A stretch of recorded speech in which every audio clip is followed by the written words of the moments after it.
Homework, उस homework का सबसे पहले डाउट बेटा, किसने किसने होमवर्क नहीं किया है complete?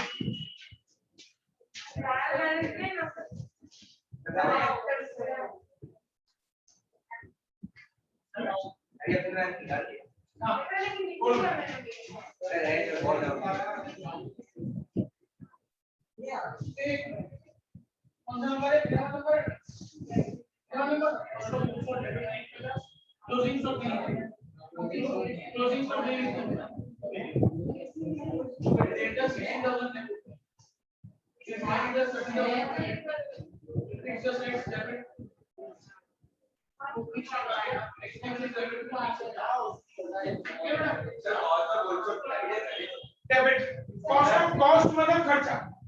Cost of goods sold का मतलब क्या होता है बेटा कि आपने जो चीज आपको बेचनी है उस बेचने वाली चीज का बनाने का खर्चा will not be recorded। Cost of goods sold आएगा ना, इसलिए ओपनिंग स्टॉक रिकॉर्ड नहीं होगा बेटा। क्लोजिंग स्टॉक रिकॉर्ड ही नहीं होता है कभी। ट्रायल बैलेंस में कभी भी क्लोजिंग स्टॉक रिकॉर्ड ही नहीं होता है। क्या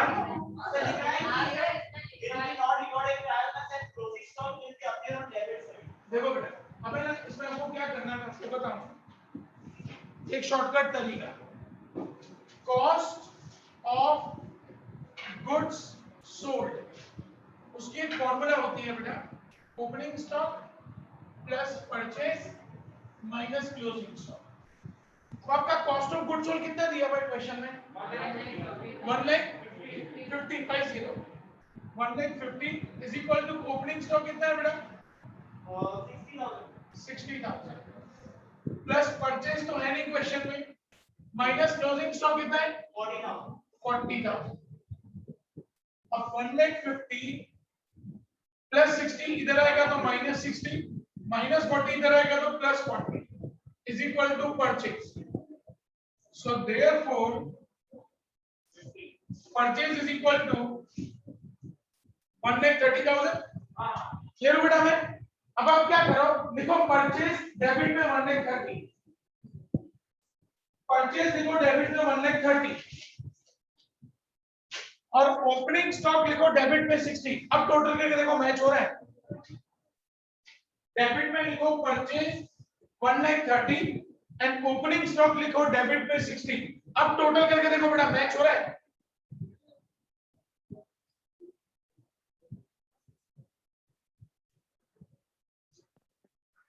कॉस्ट ऑफ गुड्स सोल्ड मत लिखना, फिर कॉस्ट ऑफ गुड्स सोल्ड मत लिखना बेटा, सीओजीएस नहीं लिखना भाई, तो बोलो बेटा सीओजीएस नहीं लिखना है।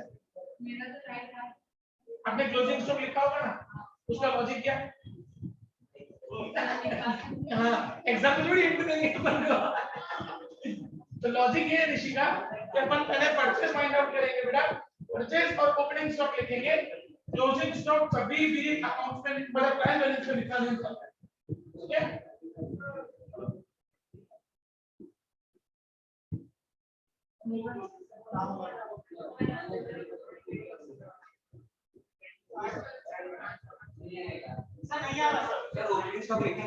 ओपनिंग स्टॉक लिखेंगे ना बेटा, debit side. Opening stock debit में लिखेंगे 60,000।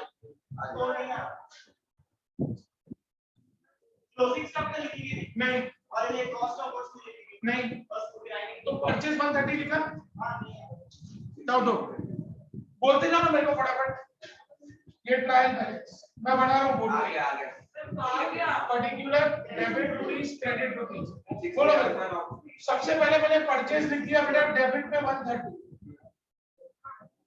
फिर मैंने ओपनिंग स्टॉक लिख दिया 60,000 डेबिट में, फिर डेटर्स भी आएगा डेबिट में। कितना अमाउंट है बेटा डेटर्स का? 60। फिर उसके बाद क्रेडिटर्स को लिखेंगे अपन क्रेडिट में 30,000। फिर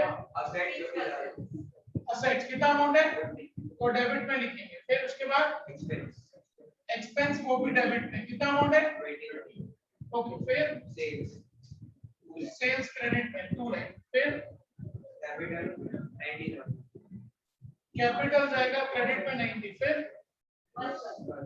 अब टोटल करो बेटा, तो मैच हो रहा है 3,20 और यहाँ पे 130 120 250 आ गया ना। खेला हो गया बेटा, मैच हो गया, 320 320 आ गया बेटा।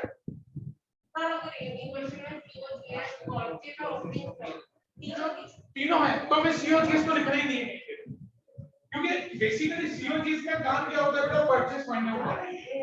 और अगर क्वेश्चन में हमको परचेज दिया हुआ है बेटा, तो मैं सीओजीएस का क्या हम ऐसा नहीं कर सकते कि ओपनिंग से वो परचेज ना लिखे, नहीं, क्योंकि सीओजीएस में क्या होता है, क्लोजिंग स्टॉक भी इंक्लूडेड होता है, इसलिए आपका आंसर नहीं आएगा। चलो बेटा भाई मोदी ने हाँ बेटा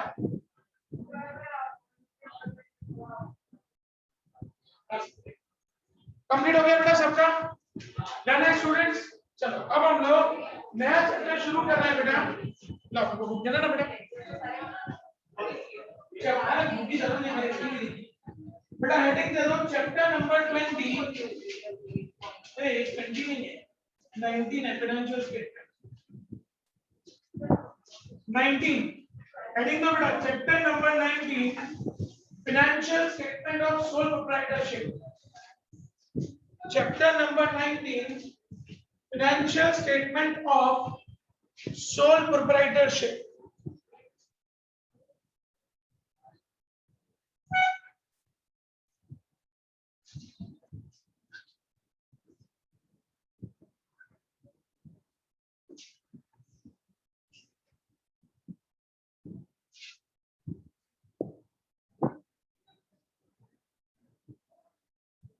स्टूडेंट्स अब पहले ना मेरे कुछ क्वेश्चंस का आंसर करना, उसके बाद हम लोग चैप्टर पे आएंगे बेटा, चैप्टर तो चलता रहता है। स्टूडेंट्स 31 मार्च पे आपको जब गवर्नमेंट को टैक्स पे करना है, अब मान लो मेरे जैसा छोटा बिजनेसमैन है बेटा, हम लोग बड़ी कंपनीज की बात ही नहीं करते, मेरे जैसा छोटा बिजनेसमैन है तो उसकी भी पूरे साल भर में लगभग 5 से 7 हजार जनरल एंट्रीज होती हैं नॉर्मल, हमारे जैसे छोटे बिजनेसमैन की 5 से 7 हजार जनरल एंट्री, फिर उतने लेजर्स, फिर उसका ट्रायल बैलेंस, और फिर उसके बाद जाके बनता है फाइनल अकाउंट्स। हमको गवर्नमेंट को ये सब सबमिट करना है। पूछ रहा हूं आपको, आप लोग आंसर करो कि गवर्नमेंट को सब सबमिट करना है, गवर्नमेंट को लेना देना है, गवर्नमेंट को सिर्फ आपके किससे लेना देना पड़ा, आपके ट्रायल बैलेंस तक सरकार को नहीं दे, सरकार बोलेगी तुम्हारे पास रखो, वो तुम्हारा नाम है, ट्रायल बैलेंस टैली नहीं हो तुम्हारा लुकआउट है, हमको तो सिर्फ क्या चाहिए बेटा, आपके पास फाइनल अकाउंट्स। हर छोटी से छोटी फर्म से लेके रिलायंस जैसी बड़ी कंपनी तक सबको फाइनल अकाउंट्स बनाने पड़ते हैं, सिर्फ सबका पैटर्न अलग अलग होता है। हम लोग 11th स्टैंडर्ड में जो सीख रहे हैं ना बेटा, वो सोल प्रोप्राइटरशिप का फाइनल अकाउंट्स है। What do you mean bye sole proprietorship? Single, हम लोग उसके फाइनल अकाउंट सीखेंगे। 12th स्टैंडर्ड में आप लोगों को दो फाइनल अकाउंट्स आएंगे, एक आप लोगों को आएगा पार्टनरशिप का और एक आप लोगों को आएगा कंपनी। इसी तरीके से बैंक ऑफ फाइनल अकाउंट्स अलग होता है, तो हर इंस्टीट्यूट के हिसाब से उनके फाइनल अकाउंट्स अलग अलग बनते हैं।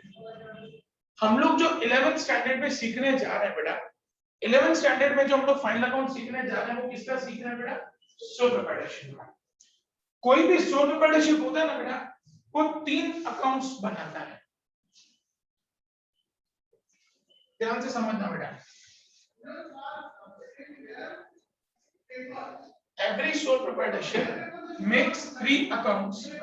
One is trading account, second is profit and loss account, and third is balance sheet. ठीक है ना बेटा? स्टूडेंट्स ध्यान से समझना, क्योंकि जो पॉइंट्स मैं बोल रहा हूँ ना बेटा, वो आप लोगों को एमसीक्यूज, वन लाइनर हर जगह पे काम आएंगे। ट्रेडिंग और प्रॉफिट एंड लॉस जो हम लोग बनाते हैं बेटा, वो फर्म की प्रॉफिटेबिलिटी जानने के लिए बनाते हैं, और बैलेंस शीट जो बनाते हैं ना बेटा, वो फर्म की लिक्विडिटी जानने के लिए। लिक्विडिटी मतलब हमारे पास कितना पैसा है ना, वो जानने के लिए हम लोग बैलेंस शीट बनाते हैं। बैलेंस शीट को हम लोग कभी अकाउंट नहीं बोलते। देखो मैंने ट्रेडिंग के पीछे अकाउंट लिखा, पीएनएल के पीछे अकाउंट लिखा, बैलेंस शीट के पीछे अकाउंट नहीं लिखा है। बैलेंस शीट स्टेटमेंट होता है। बैलेंस शीट क्या होता है बेटा? Statement. Why it is called statement? क्यों उसको स्टेटमेंट कहते हैं? मैं इंटरव्यू में मेरे पास आता है, इंटरव्यू के अकाउंट्स के लिए तो मैं पहला क्वेश्चन पूछता हूं कि why balance sheet is considered as a statement. किसी को पता ही नहीं होता है कि बैलेंस शीट को स्टेटमेंट क्यों बोला जाता है। Trading account and profit and loss account is to be prepared throughout the year. वो पूरा साल साथ में चलता जाता है। लेकिन बैलेंस शीट इकलौती ऐसी स्टेटमेंट है ट्रायल बैलेंस के साथ। हम लोग ट्रायल बैलेंस अपने डिस्कस किया था। ट्रायल बैलेंस हम लोग कब बनाते हैं बेटा? 31 मार्च। सेम वे जो बैलेंस शीट बनती है ना, वो भी 31 मार्च को बनती है। दैट्स व्हाई इधर बेटा, इसका नाम क्या था? Ram.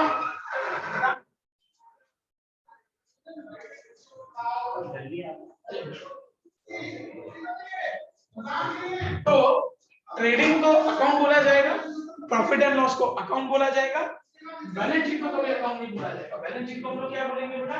Statement. And why it is considered as a statement? Because it is to be prepared on 31st March of every year. हर साल हमको बैलेंस शीट प्रिपेयर करनी होती है लास्ट डे पे, इसलिए हम लोग उसको स्टेटमेंट कहते हैं। मैं याद है क्लियर हो गया सबके लिए? तीनों पॉइंट्स क्लियर हो गए बेटा? ट्रेडिंग अकाउंट और प्रॉफिट एंड लॉस अकाउंट क्यों बनाती है कंपनी या कोई भी फर्म? ट्रेडिंग और पीएनएल क्यों बनाती है बेटा? हमने कितना प्रॉफिट किया, कितना लॉस किया, वो पता लगाने के लिए। और हम लोग बैलेंस शीट क्यों बनाते हैं बेटा?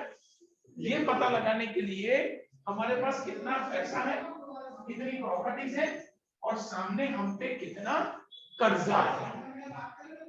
हमें ये भी तो पता होना चाहिए। देखो कोई भी फर्म ऐसी नहीं होगी बेटा जिसके ऊपर कर्जा ना हो। नॉर्मली हर फर्म के ऊपर कर्जा होता ही है। तो कर्जे के सामने आपके पास प्रॉपर्टीज कितनी है? भाई कर्जा हमें 10 लाख का है, सामने प्रॉपर्टी हमारे पास 1 करोड़ की है। नॉर्मल है, कोई बड़ी बात नहीं, चुका सकते हैं हम लोग आराम से। लेकिन ऐसा हो कि हमारे पास प्रॉपर्टी 50 लाख की और कर्जा भी 50 लाख, तो हम लोग ज्यादा टाइम तक सर्वाइव नहीं कर पाएंगे। वो पता लगाने के लिए हम लोग बैलेंस शीट बनाते हैं। चलो बेटा मैं हम चैप्टर नंबर 19 हेडिंग दे दो बेटा, financial statement of sole proprietorship. अब बेटा आज हम लोग इसका एक एक का फॉर्मेट लिखेंगे बेटा, ध्यान से समझना। और वेडनेसडे हम लोग इसके सब चालू करेंगे, ठीक है? ध्यान सबका बोर्ड पे बेटा। सबसे पहले मैं बना रहा हूं trading account, particular rupees, particular rupees. ध्यान सबका बोर्ड पे बेटा। ट्रेडिंग, ट्रेडिंग का मतलब होता है परचेज एंड सेल। ट्रेडिंग का मतलब क्या होता है बेटा? Purchase and sale. Purchase and sale के रिलेटेड सारी चीजें हम लोग यहाँ पे लिखेंगे। जैसे कि सबसे पहले यहाँ पे शुरुआत होती है ओपनिंग स्टॉक के साथ। Students what do you mean by closing stock या closing inventory, and what do you mean by opening stock या ओपनिंग इन्वेंटरी? क्या मतलब दोनों का? ओपनिंग स्टॉक क्लोजिंग स्टॉक का मतलब क्या है, या ओपनिंग इन्वेंटरी क्लोजिंग इन्वेंटरी का मतलब क्या है? और आपने 1 अप्रैल पे सुबह में जैसे बिजनेस चालू किया, आपके पास जितना स्टॉक पड़ा है ना, that is considered as your opening stock. जब आपने सुबह बिजनेस स्टार्ट किया वो आपका ओपनिंग स्टॉक है। क्लोजिंग स्टॉक क्या होता है बेटा? जो आपने 31 मार्च पे जब आपने बिजनेस क्लोज किया, सेल करना बंद किया, उस टाइम पे आपके पास जितना स्टॉक पड़ा वो आपका क्लोजिंग स्टॉक है।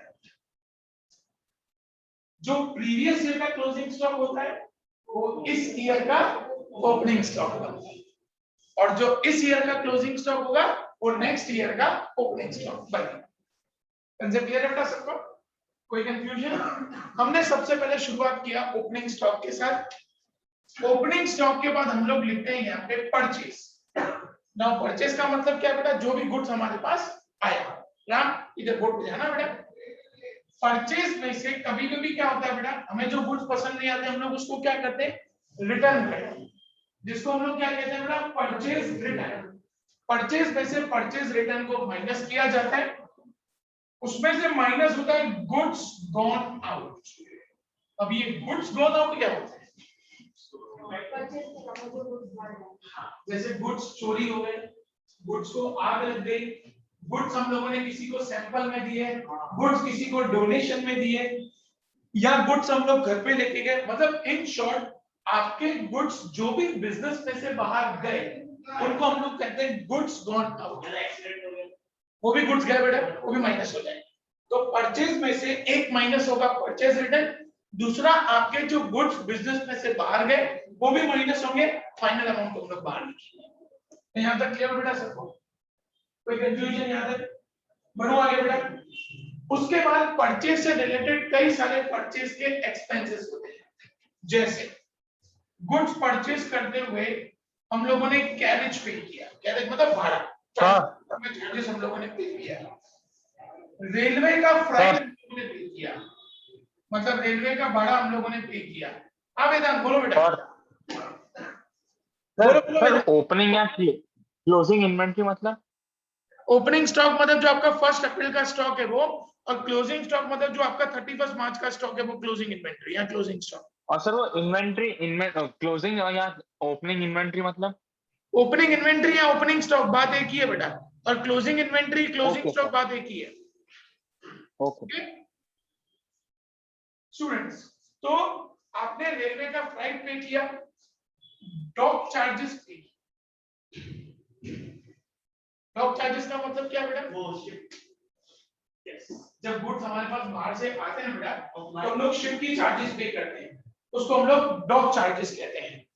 या वो जो जिस पोर्ट पे गुड्स उतरे उनका जो आपको चार्जेस पे करना पड़ता है वो आपका डॉक चार्जेस कहलाता है। कस्टम ड्यूटी, गुड्स बाहर से आए उसका इंपोर्ट ड्यूटी अपन को पे करना पड़ता है, वो हमारा कस्टम ड्यूटी कहलाता है, वो भी हम लोग ट्रेडिंग के डेबिट में लिखेंगे। डेम्यूरेज, व्हाट इज डेम्यूरेज स्टूडेंट्स? मैंने रेलवे से गुड्स मंगवाए, यहाँ पे गुड्स अहमदाबाद पे आए, अहमदाबाद रेलवे स्टेशन पे गुड्स आए, उन्होंने मुझे इन्फॉर्म किया कि सर आपकी गुड्स आ गए। मैंने बोला कि मैं 5-7 दिन के बाद आके लेके जाऊंगा, मुझे उन 5-7 दिनों का रेलवे वालों को चार्जेस पे करना पड़ेगा, क्योंकि उतना टाइम उन्होंने मेरे गुड्स को वहां पे रखा, तो वो जो चार्जेस मुझे पे करने पड़ेंगे ना, that is considered as a damage. क्या रेंट और डेमेज में फर्क है बेटा? रेंट क्या होता है कि जब आप परमानेंटली कोई जगह हायर करके रखो, आप ये जगह परमानेंटली तो हायर नहीं करोगे ना बेटा, ये 4 दिन 5 दिन 7 दिन के लिए गुड्स आपके वहां पे रखे जाएंगे, उसका वो चार्ज आपको पे करना पड़ेगा, that's why it is called as a damage. मैं क्लियर हूं बेटा सब लोगों को? आगे बढ़ो बच्चों। डेमेज के बाद नेक्स्ट आता है वेट चार्जेस। आपको पता है बेटा वेट चार्जेस क्या होते हैं? आप लोगों ने बेटा कभी हाईवे पे आते जाते वे ब्रिज ऐसा कहीं पे लिखा हुआ देखा होगा शायद, कहीं पे देखा है आपने कहीं पे लिखा हुआ हाईवे पे? कभी भी ध्यान दिया ये? ऐसे वे ब्रिज गुजराती में लिखा होता है, वे ब्रिज ऐसा लिखा होता है, गुजराती में कोई अच्छे से नहीं आती है, ऐसा लिखा होता है वे ब्रिज। क्या होता है बेटा कि जब भी हम लोग गुड्स दूसरी जगह से मंगवाते हैं ना बेटा, तो हमको गवर्नमेंट को टैक्स पे करना पड़ता है उसके वजन के हिसाब से, जितना उसका वजन होता है ना उसके हिसाब से हमको सरकार को टैक्स पे करना पड़ता है, इसीलिए उसका क्या करवाना पड़ता है अपन को? वजन करवाना। ये जो वे ब्रिज होती है ना, पूरा सीधा ही चला जाता है, इसमें क्या करना आपको बताना पड़ेगा। वे ब्रिज पे जो ट्रक होता है ना, वो ट्रक का ट्रक सीधा खड़ा हो जाता है, ट्रक का ट्रक खड़ा हो जाता है, और ट्रक के साथ वो बहुत बड़ा उनके पास है ना, वो मेजरमेंट का जो कांटा होता है ना, कांटा वो बहुत बड़ा होता है, वहां पे सीधा ट्रक खड़ा हो जाता है और वो ट्रक के साथ उसका वजन लिख देता है, इंक्लूडिंग ट्रक। फिर उनको पता होता है कि ट्रक का वजन कितना है, भाई टोटल 5000 किलो वजन है, उसमें से माइनस ट्रक का वजन 1000 किलो, तो अंदर गुड्स कितने पड़े? 4000 किलो, वो वे ब्रिज में आ जाता है। तो गवर्नमेंट को आपको जो टैक्स पे करना पड़ता है ना, ट्रांसपोर्टेशन चार्जेस या ट्रांसपोर्टेशन टैक्स, वो उस वेट के हिसाब से पे करना पड़ता है, उसको हम लोग कहते हैं वेट चार्ज। वो दिख जाता है वहां पे बेटा, तो उसका चार्जेस वो लोग फिर एक्स्ट्रा ले लेते हैं, क्योंकि वो अलाउड नहीं होता बेटा एक्चुअली। और ये जो गुड्स आते जाते हैं ना बेटा, उनका इंश्योरेंस करवाना पड़ता है, उन गुड्स का इंश्योरेंस कराना पड़ता है। तो ओवरलोड हो गया ना बेटा, तो इंश्योरेंस नहीं मिलता, वो कैंसिल हो जाता है इंश्योरेंस। चलो बेटा मैं पढ़े क्या है बच्चों, तो ये हमारे डेबिट में सारे के सारे जो गुड्स हम लोगों ने खरीदे, उसके जो खरीदने के चार्जेस है वो सारे के सारे हमारे डेबिट में आएंगे। क्रेडिट में क्या आएगा, हमने गुड्स बेचे सेल्स में माइनस सेल्स रिटर्न, वो अमाउंट बाहर जाएगा। अब जो डिफरेंस आएगा बेटा बच्चों ध्यान देना, अब जो डिफरेंस आएगा हम दोनों तरफ का टोटल करेंगे, डिफरेंस निकालेंगे। अगर डेबिट में डिफरेंस आ रहा है उसको बोला जाता है जीपी, जीपी का मतलब होता है ग्रॉस प्रॉफिट। और अगर इन केस क्रेडिट में डिफरेंस है तो उसको हम लोग कहते हैं GL, that is gross loss. चलो बेटा मैं यहां तक, एनी कंफ्यूजन? हाँ बोलो। अगर आपका क्रेडिट साइड का टोटल ज्यादा, डेबिट साइड का टोटल कम है, मतलब डिफरेंस कहां पे आएगा डेबिट में, उसको हम लोग बोलेंगे ग्रॉस प्रॉफिट। डेबिट का टोटल ज्यादा है क्रेडिट के कंपैरिजन में और क्रेडिट का कम है, तो डिफरेंस यहां पे आएगा बेटा, उसको हम लोग बोलेंगे ग्रॉस लॉस। ठीक है बेटा, वो जब हम लोग सम करेंगे ना तो डिफरेंस कैसे निकालना बता दूंगा। या हाँ बेटा वो प्रॉफिट एंड लॉस वो समझा रहा हूं। ये सिर्फ किसका ट्रांसपोर्टेशन चार्जेस, परचेज का, जो आपने गुड्स खरीदे, ये सारे चार्जेस गुड्स खरीदने के, गुड्स बेचने के जो चार्जेस है ना वो सब पीएनएल में जाएंगे। ठीक है, जो रेलवे के लिए होता है नहीं सबके लिए, सबके लिए। जैसे आपका शिप में आया तो आपका वहां पे पड़ा डॉक पे गुड्स पड़े हैं, तो वहां पे डॉक वाले भी आपसे डेमोरेज लेंगे। It is called waiting charges बेटा, जितना टाइम आपके गुड्स वहां पे वेट कर रहे हैं उतना चार्जेस आपको पे करना है। आएगा आएगा आएगा, अभी तो बाकी है बेटा, अभी तो खाली ट्रेडिंग अकाउंट ही बताया मैंने। पहले फटाफट ट्रेडिंग अकाउंट बना दो बेटा, तो फिर हम लोग पीएनएल डिस्कस करेंगे जल्दी।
तो लोग एग्जाम होगी, जो सीबीएसई वाला लाइसेंस कैंसिल कर देंगे उनका।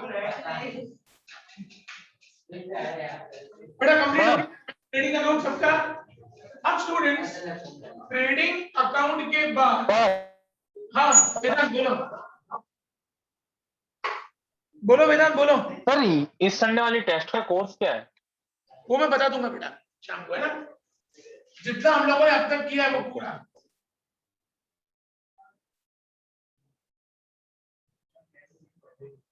स्टूडेंट्स ध्यान देना। अब हम लोग बनाते हैं बेटा प्रॉफिट एंड लॉस अकाउंट। तो प्रॉफिट एंड लॉस अकाउंट जो बनता है बेटा, वो शुरुआत कहां से होती है? सबसे पहले यहाँ पे ग्रॉस प्रॉफिट डेबिट में था बेटा, उसको हम लोग प्रॉफिट एंड लॉस में लेके आते हैं तो वो क्रेडिट में आ जाता है बाय ग्रॉस प्रॉफिट। सेम में ग्रॉस लॉस क्रेडिट में था ट्रेडिंग के, उसको आप पीएनएल में लेके आओगे तो डेबिट में आ जाएगा टू ग्रॉस लॉस। तो यहां तक क्लियर हो बच्चों सबको बेटा? अब हमारे बिजनेस के जितने भी एडमिनिस्ट्रेशन एक्सपेंसेस हैं या बिजनेस के जो रूटीन एक्सपेंसेस हैं, वो सारे के सारे पीएनएल के डेबिट में जाते हैं। अब रूटीन एक्सपेंसेस कौन से ध्यान से समझना बेटा। हमने स्टाफ को सैलरी पे किया, इलेक्ट्रिसिटी चार्जेस, हाँ सैलरी आपको हर महीने पे करना पड़ेगा ना बेटा, रूटीन एक्सपेंस है वो, ऑपरेशनल एक्सपेंस। बिजनेस चलाने के लिए आपको कौन चाहिए? एम्प्लॉइज। एम्प्लॉइज को आप सैलरी नहीं दोगे तो एम्प्लॉइज रहेंगे क्या आपके पास? वो ऑपरेशनल हुआ ना, ठीक है। Salary, electricity charges, rent and taxes, telephone charges, stationery expense.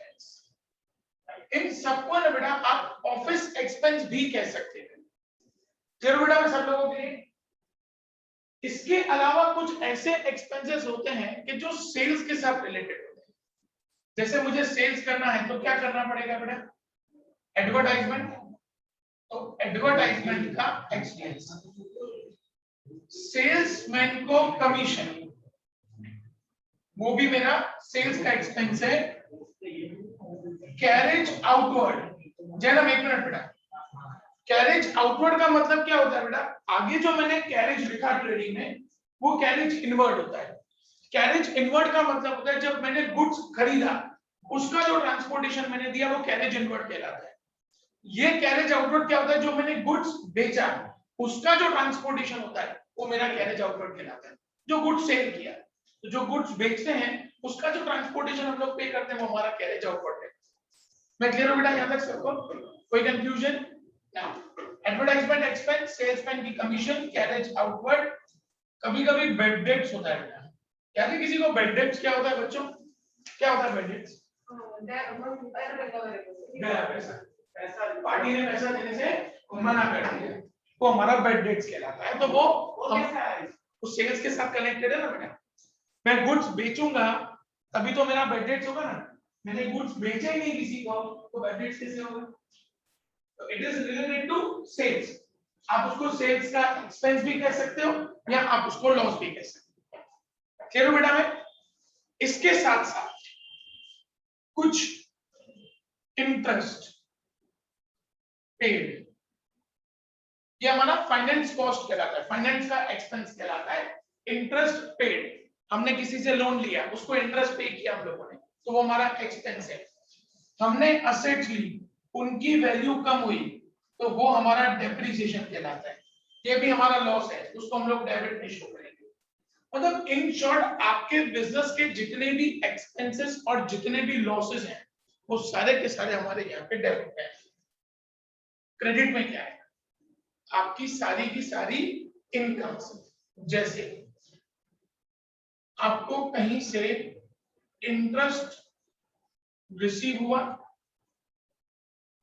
कहीं से डिविडेंड रिसीव हुआ, कहीं से आपको कमीशन रिसीव हुआ, ये सारी आपकी इनकम्स हैं। वो सब कहां पे जाएंगे बेटा?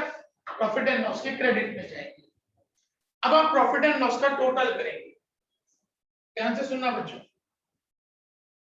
अगर क्रेडिट का टोटल ज्यादा है और डिफरेंस यहां पे आ रहा है, उसको हम लोग कहते हैं NP. NP stands net profit. और अगर डेबिट का टोटल ज्यादा है और डिफरेंस क्रेडिट में आ रहा है, तो उसको हम लोग कहते हैं नेट लॉस। कंसेप्ट क्लियर बेटा सब लोगों का? कोई कंफ्यूजन किसी को? यस बेटा। सर एक तो वो इंटरेस्ट रिसीव तो हम लोग फाइनेंशियल का टाइप कहते हैं, फाइनेंशियल इनकम आपने मैंने कुछ तो इंटरेस्ट पेड जो होता है ना बेटा, हाँ वो फाइनेंशियल एक्सपेंस होता है। हाँ तो और इंटरेस्ट रिसीव जो है ना, फाइनेंशियल एक्सपेंस क्यों कहते हैं बेटा? What do you mean by finance? Finance का मतलब जब आपने लोन लिया, आप लोन लोगे तभी जो इंटरेस्ट पे करोगे ना, तो इसीलिए उसको फाइनेंस कॉस्ट बोला है। फिर बेटा सर जैसे वेजेस है वो उसमें आएगा, वेजेस इसमें वेजेस ट्रेडिंग में देखो, वेजेस को मैंने ट्रेडिंग में लिखवाया है। चेक करो फॉर्मेट चेक करो, ठीक है?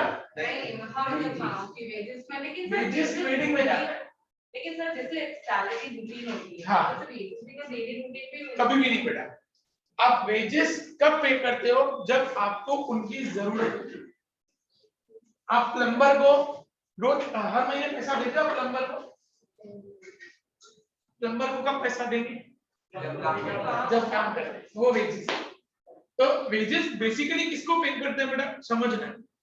जब है ना आपके गुड्स आए, ट्रक आया, अब गुड्स का सामान पूरा आप थोड़ी उतारोगे, तो आप किसको बुलाओगे बेटा? टेम्पररी लेबर को बुलाओगे, मजदूरों को बुलाओगे।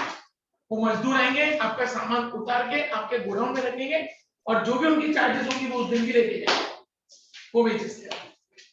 क्लियर बेटा है? क्लियर बेटा सबको? पीएनएल खत्म कर दो चलो फटाफट, तो बैलेंस शीट का फॉर्मेट लिखना है। अब तो स्कूल में रॉयल्टी हाँ वो रॉयल्टी ट्रेडिंग में आता है बेटा। रॉयल्टी का मतलब क्या होता है बेटा? कि सपोज करो आपने मेरी बुक छापी, मेरी बुक प्रिंट किया आपने, अब मैंने आपके साथ कमिटमेंट क्या किया कि पर बुक के हिसाब से आप मुझे पैसा दोगे। आप जितनी बुक छापोगे मैं पर बुक का 50 रुपए आपसे लूंगा, वो रॉयल्टी के तहत। जैसे क्या होता है बेटा, सपोज करो ना गवर्नमेंट को ना कहीं पे कोई माइन मिली है, कोल मिला है, तो गवर्नमेंट वो माइनिंग करके खुद कभी कोल नहीं निकालेगी बेटा। वो क्या करेगी? किसी को कॉन्ट्रैक्ट दे देगी। सपोज मैंने कॉन्ट्रैक्ट लिया, तो मेरा कमिटमेंट ऐसा होता है कि पर केजी के हिसाब से मैं उनको चार्जेस दूंगा, वो रॉयल्टी के। Trading economy, it is related to purchase या प्रोडक्शन।